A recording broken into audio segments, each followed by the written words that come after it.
ತಣ್ಣಗಾಗದ ಜಯನಗರ ಮತ ಎಣಿಕೆ ವಿವಾದ.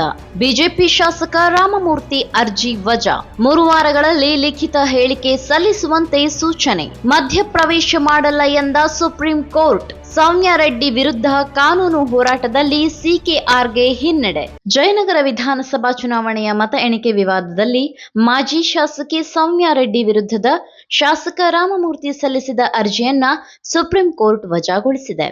ಸದ್ಯ ಜಯನಗರ ಶಾಸಕರಾಗಿರುವ ಸಿಕೆ ರಾಮಮೂರ್ತಿ ಅವರ ಆಯ್ಕೆಯನ್ನು ಅಸಿಂಧುಗೊಳಿಸುವಂತೆ ಪರಾಜಿತ ಅಭ್ಯರ್ಥಿ ಸೌಮ್ಯ ರೆಡ್ಡಿ ಅವರು ಹೈಕೋರ್ಟ್ನಲ್ಲಿ ಚುನಾವಣಾ ತಕರಾರು ಅರ್ಜಿ ಸಲ್ಲಿಸಿದ್ರು.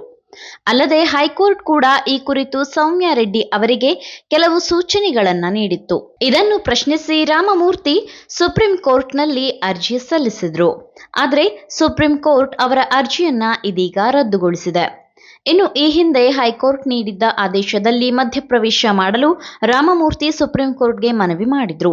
ಅಲ್ಲದೆ ಸೌಮ್ಯ ರೆಡ್ಡಿ ಅವರ ಅರ್ಜಿ ವಿಚಾರಣೆ ನಡೆಸಿದ್ದ ಹೈಕೋರ್ಟ್ ಪ್ರಕರಣಕ್ಕೆ ಸಂಬಂಧಪಟ್ಟ ಡಿವಿಡಿ ಹಾಗೂ ಮುಖ್ಯವಾದ 10 ದಾಖಲೆಗಳನ್ನು ಹಾಜರುಪಡಿಸಲು ಕಳೆದ ಫೆಬ್ರವರಿ 14ರಂದು ಅವಕಾಶ ಕಲ್ಪಿಸಿತ್ತು.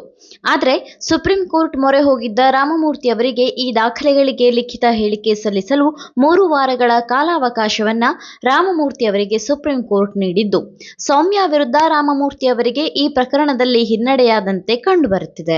16 ಮತಗಳಿಂದ ಸೋತಿದ್ದ ಸೌಮ್ಯ ರೆಡ್ಡಿ ಕಳೆದ 2023ರ ವೇಳೆ ರಾಜ್ಯದಲ್ಲಿ ನಡೆದಿದ್ದ ವಿಧಾನಸಭಾ ಚುನಾವಣೆಯಲ್ಲಿ ಜಯನಗರ ಕ್ಷೇತ್ರದಲ್ಲಿ ಬಿಜೆಪಿ ಅಭ್ಯರ್ಥಿಯಾಗಿ ಸ್ಪರ್ಧಿಸಿದ್ದ ಸಿಕೆ ರಾಮಮೂರ್ತಿ ವಿರುದ್ಧ ಕಾಂಗ್ರೆಸ್ ಅಭ್ಯರ್ಥಿಯಾಗಿದ್ದ ಸೌಮ್ಯ ರೆಡ್ಡಿ ಕೇವಲ 16 ಮತಗಳಿಂದ ಸೋಲುಂಡಿದ್ದರು.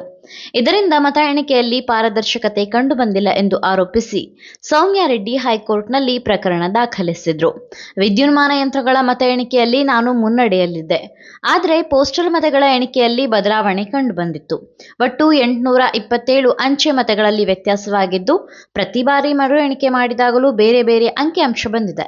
ಮತ ಎಣಿಕೆ ಆರಂಭವಾದ ಬಳಿಕವೂ ಅಂಚೆಯಿಂದ ಬಂದಿದ್ದ ಮತಪತ್ರಗಳನ್ನು ಸಹ ಗಣನೆಗೆ ಪಡೆಯಲಾಗಿದೆ ಎಂದು ಸೌಮ್ಯ ರೆಡ್ಡಿ ಆರೋಪಿಸಿದ್ದರು. ಈ ಮಾಹಿತಿ ನಿಮಗೆ ಇಷ್ಟವಾಗಿದ್ದಲ್ಲಿ ಈ ಬಗ್ಗೆ ಕಮೆಂಟ್ ಮಾಡಿ, ವಿಡಿಯೋನ ಲೈಕ್ ಮಾಡಿ, ಶೇರ್ ಮಾಡಿ. ನಮ್ಮ ಚಾನೆಲ್ನ ಸಬ್ಸ್ಕ್ರೈಬ್ ಮಾಡದಿದ್ದಲ್ಲಿ ಬೇಗ ಸಬ್ಸ್ಕ್ರೈಬ್ ಮಾಡಿ. ಧನ್ಯವಾದ. 84ರಿಂದ 50 kg ಬಂದೆ, ಆಮೇಲೂ ಸಣ್ಣಗೆ ಫಿಟ್ ಆಗಿದ್ದೀನಿ. ಅದಕ್ಕೆ ನಾನು ಯೂಸ್ ಮಾಡ್ತಾ ಇರೋದು ಜೀನಿ ಸ್ಲಿಮ್. ಸಣ್ಣ ಆಗೋಕ್ಕೆ ಜೀನಿ ಸ್ಲಿಮ್ ಯೂಸ್ ಮಾಡೋದೆ ಹೆಲ್ದಿನೂ ಅದೇ. ನೀವು ಸಣ್ಣ ಆಗಬೇಕಾ, ಹೆಲ್ದಿ ಆಗಬೇಕಾ?